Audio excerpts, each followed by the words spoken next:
4 elementi, di cui una rimaneva giù all'ingresso.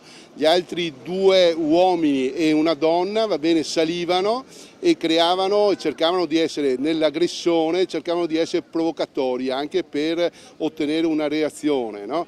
E la donna filmava tutto. Era un qualcosa sicuramente di premeditato e di organizzato. E c'è stata una colluttazione violentissima. Un'aggressione culminata in una violenta colluttazione a casa dell'ex consigliere comunale Giovanni Giusto la notte scorsa, che riapre immediatamente il capitolo sicurezza a Venezia e quello dei tempi di intervento delle forze dell'ordine.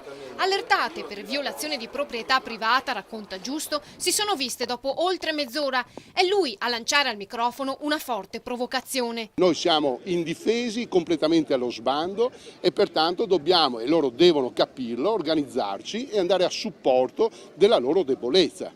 Ecco, e quindi sto organizzando e ho avuto già molte adesioni, in pochissime ore sto organizzando delle ronde che siano pacifiche. L'ordine pubblico rafforzato, spiega Giusto, da occhi attenti che vigilano sulla città, che riferiscono velocemente il verificarsi di situazioni critiche. Non abbiamo bisogno di qualcuno che sforni parole e che ci incanti come un serpente a sonagli. Noi a Venezia, oggi come oggi, abbiamo bisogno di uno sceriffo